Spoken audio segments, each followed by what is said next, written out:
You all can tell I'm so excited at this beautiful Christmas inspired cake that I just decorated. I hope it's not too early to wish you all a Merry Christmas. So, in the spirit of this beautiful season, we are going to be decorating together today the most amazing, cutest, 4-tiered Christmas inspired cake design using Christmas colors, of course, Christmas decor pieces, and basically just vibing with the season. Shall we?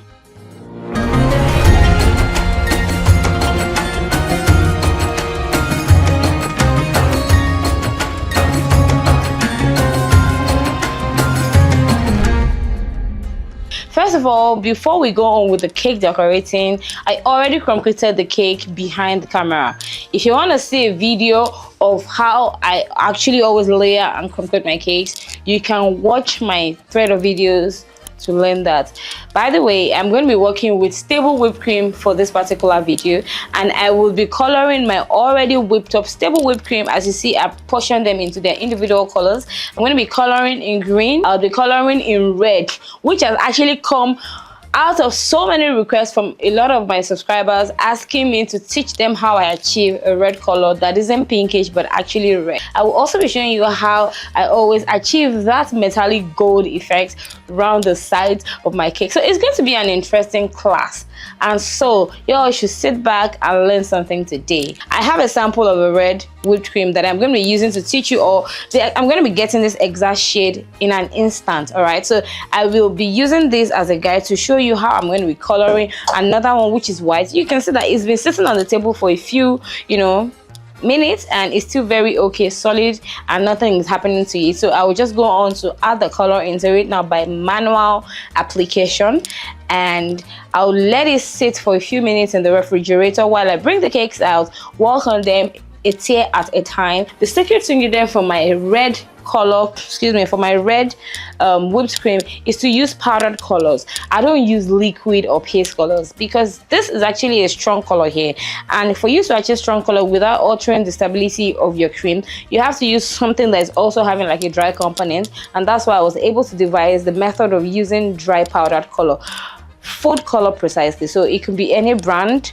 All right, this is also a very good brand. So all I need to do is just to put a little dash at a time. So I'm just going to go ahead to add it now, just the way I'm doing now. And the reason why I'm doing this first off is so that whilst I'm working on the others, this is already getting rested and activated.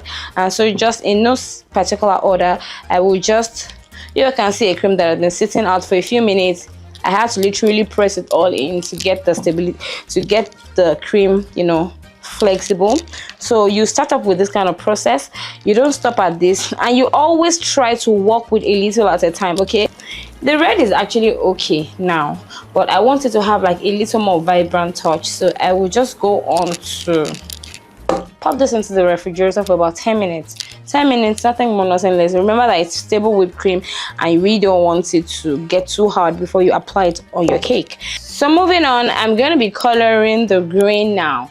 Now, the dynamic of this is I'm not going to be using powdered color for this green, despite the fact that it's also a strong color, but it's not as much of a strong color as it would if it was red that I just mixed in now. So I will just be using the regular icing paste color right now. I always avoid using liquid colors in their entirety. So the paste version of the powdered version is about, it's still okay considering the fact that it's green, and also you need just a little to get it activated. So it's easier to achieve a green color. All I need is about 2 to 3, a few droplets like this. I would most likely add more though, because I want it to have that Christmas vibe. You all can see how stable this whipped cream is, guys.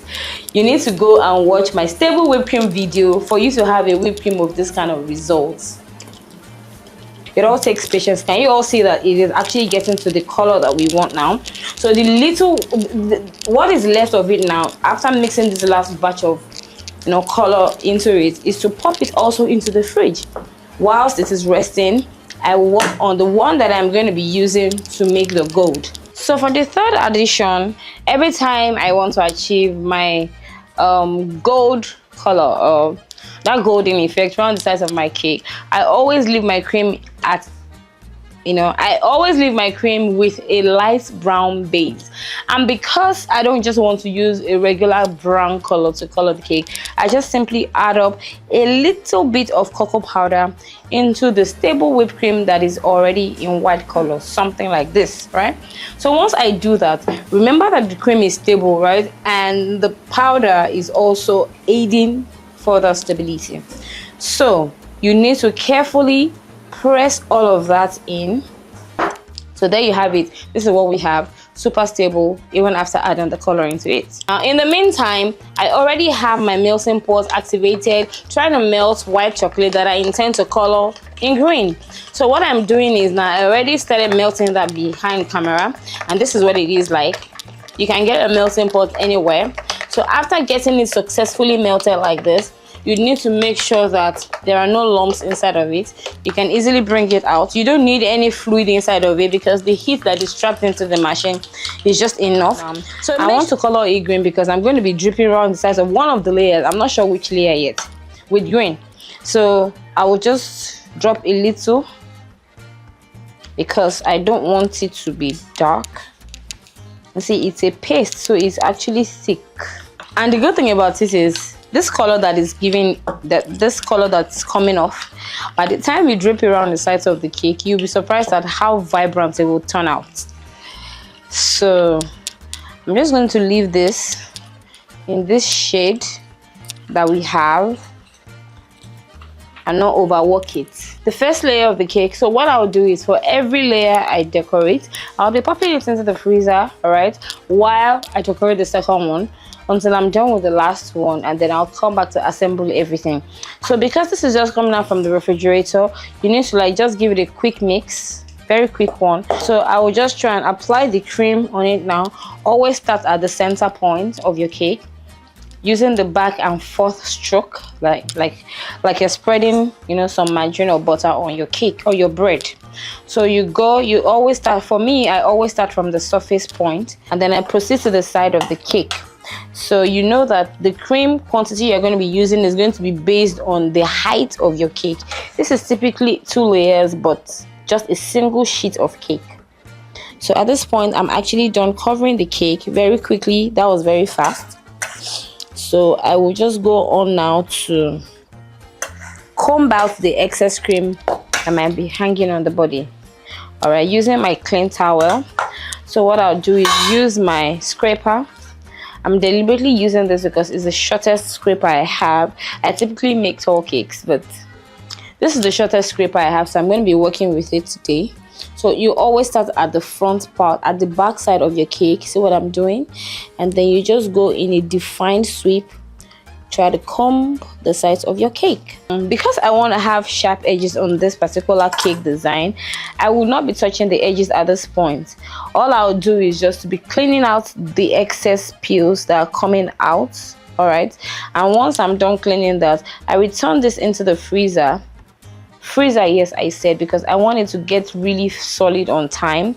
So I return it into the freezer, and once I'm done with that, I want a situation whereby it firms up really much so that by the time I'm ready to get the edges out of it, it will be a clean sweep. So this is the second layer now, the one I'm going to be spraying with gold. So I'm going to be covering it also now with brown, same pattern that I used initially. From the top to the sides, comb it out and spray it out. So nothing serious, just the same thing I did earlier. Yeah, only that this time around I am going to be, am I going to be coating it? Okay, so only that this time around I'm going to be combing the sides of this one, so that we can have, you know, some sort of texture around the sides of the cake. This is my acrylic scraper that I'm using. This is my acrylic scraper. So the same way I'm handling the, you know, the smooth scraper is the same way I'm going to be handling the acrylic scraper. So all I need to do is just put it and then just run it around the sides to get the defined sides out. Okay, so we're going to go on with the gold effect right away. So what I'm going to do is to try and get edges out of this. So always, as always, you use your straight spatula like this. All you need to do is start from the back. Okay, so you apply some pressure, see, take out the excess. You don't go on to take out another bit with this on your spatula, so you need to scrape this out first, clean it, and you end up with another clean slate. And I think this will be the last sweep for me, and that's what we have. Yeah, that's what we have for this one. So at this point, then I'll go on with the gold effect. So what you're going to be needing to achieve this design on the cake would be your edible gold dust together with your edible spirit. I mixed it ahead of time and it has actually evaporated, so I'm just going to go on to add up a little extra edible spirit into the already added edible gold dust to give me a liquid form of gold. And the gold, the pump, you just shake it very, mildly, and then the pump is going to be what is going to pump the gold or the body of the cake. So we go now. I always start from the back, should in case I don't like the results, so I can stop immediately. So you make sure you get good control of your pump, and then just simply pump away. You see that? You simply pump away. You just keep pumping. Just keep pumping like this, making sure to cover all sides and all angles. So for those that have been wondering how I do it, this right here is it. So after doing this now, of course I'll be popping this back into the refrigerator whilst I complete the process, and then I'll be back with it when I'm ready to stack it. And I'm going to be working with the red now. So also again, the same pattern we used before. Thank you. Okay, so this is the last one, and the same pattern yet again. At this point now, these are the boards that I'm going to be using to stack up the cakes. They all come in different sizes, but the fact that they are carton stacking boards makes it easy to trim them to whatever size I want. So this is the size that is going over the green cake. I don't want to put it directly on the cake like this. I'll just quickly prep the foil that I'm going to use to cover it like this. I'm deliberately doing this so that people can learn, how to do this at their own convenience. So what I always do every time is you do this, something like this.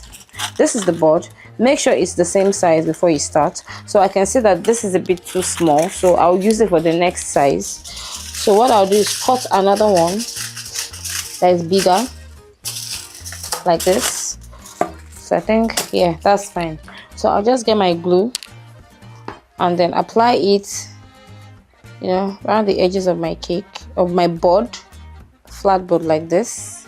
So once I do that, I'll just place it at the center of this and then just fold it all up together very tightly. This is more aesthetically pleasing, as well as more food safe. It's a foil paper. I then go on to cut up the excess away like this, because you remember that I'm going to be using it to stack, so I don't want there to be too much excess so that it doesn't end up bulging out. I'm not making the board flat. So I have decided last minute to scrape the size of this one also. So I'm going now. So in stacking your cake, right, you need to have all the cakes, or at least in their patterns, like the first and the second tier now, have to come together so you can gauge it properly. You definitely need your stacking boards. These are called stacking boards. They come in thick form or in thin form. I always prefer these thin ones because they always look, or they feel stronger than the thicker ones. Your stacking board has to be smaller than the cake size, and you have to understand that when you're working with the stacking board, you have to stack underneath of the board, because the idea behind it is your board is sitting on the sticks so that the cake doesn't collapse on each other or press in on each other. Do you understand? So now that this is where the mark of this is, like this, now I'm just going to try and gauge it here. So what I will do, the first thing I will do is to just put this over the cake I'm not pressing it in. I'm trying to get the dimension that is there so I can just mark it directly. So I need to just use this to lift it up. And I have an idea of what I want. I just mark it like this so that whatever I'm stacking doesn't exceed. It doesn't have to be an exact circle anyway, so that whatever it is I'm stacking doesn't exceed that line. So the first thing I'm going to be doing is, this place seems to be higher, so I'll always go with a higher part, so that if you encounter a lower part, the length or the level of the stick would complement and prop it up. So after doing this first one, you can see where it is. So this is where your plier, your cutter, your dowel rod cutter comes in. So you need to cut all the sticks in that level for the first layer, in this level. So for you to do that, after cutting the first one, just clean it so it doesn't make a mess, and then you just repeat the process. You go ahead to stack now. So I just need to fill up every space. This is the first one, this is the second one,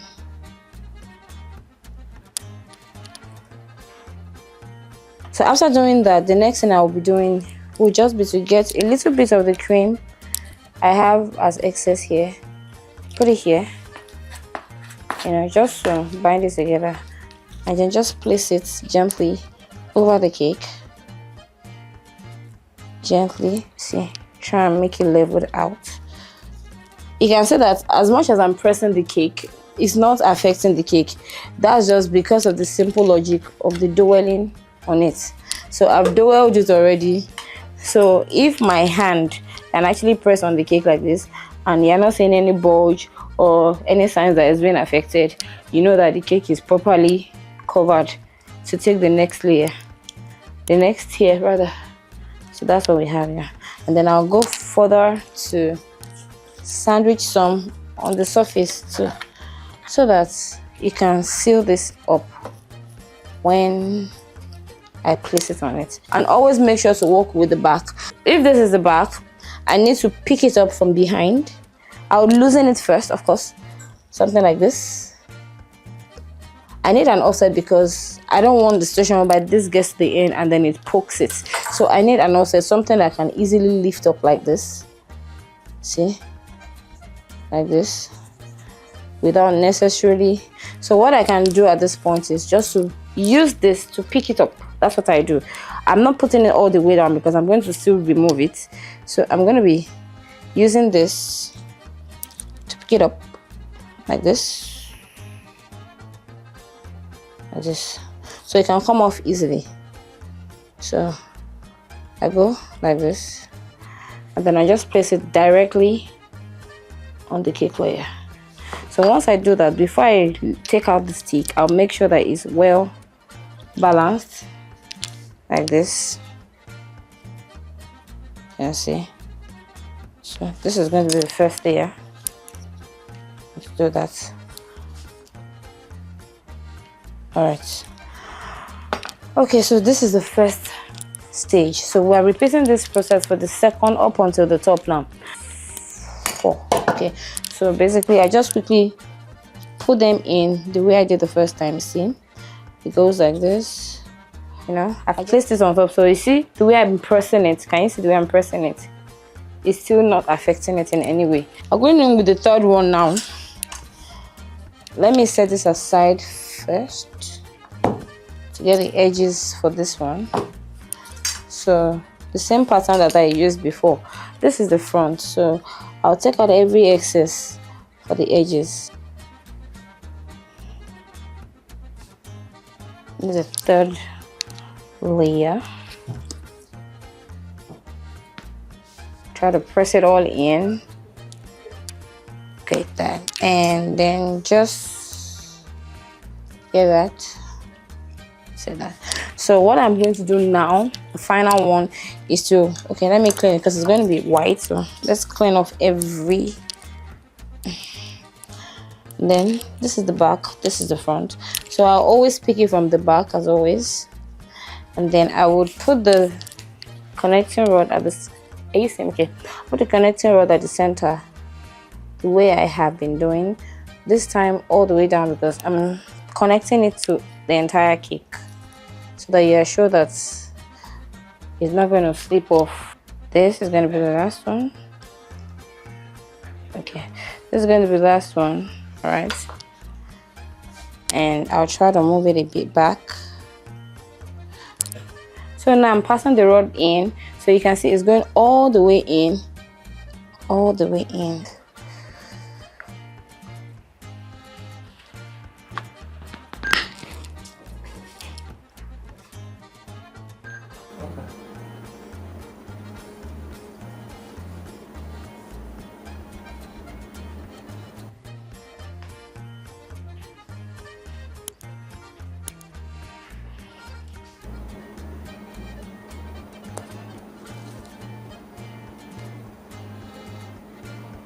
So I'm going to be adding this effect to the cake.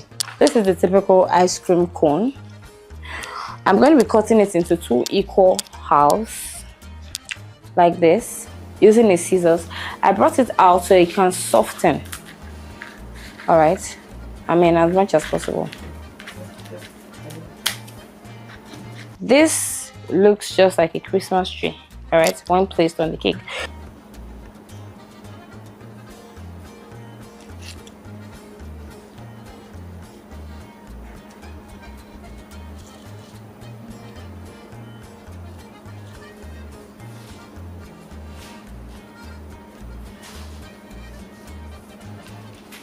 All I'm doing is just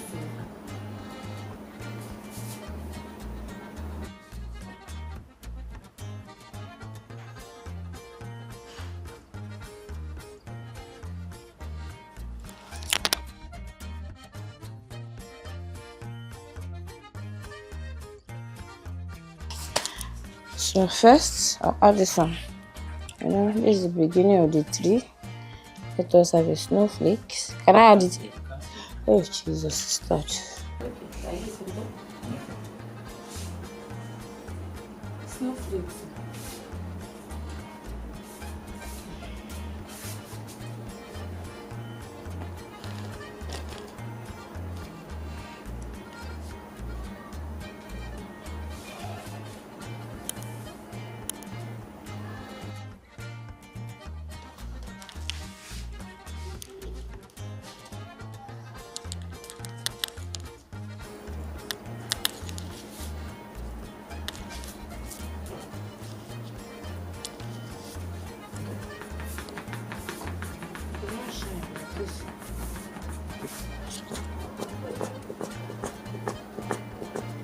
Okay.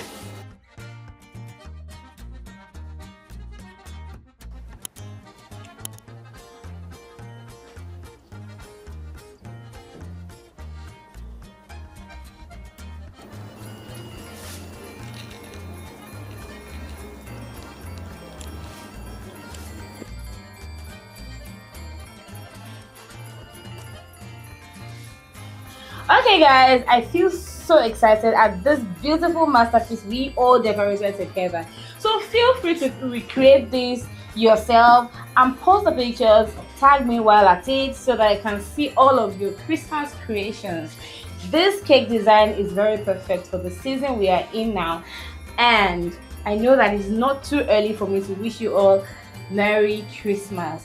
And don't forget to join this community by subscribing to this YouTube channel. Keep liking the pictures, the contents that we post. Drop your comments and feedbacks, and most importantly, turn on your notifications so that for every time we drop a video as this, you all will be the first to get a grab of it. See you next time.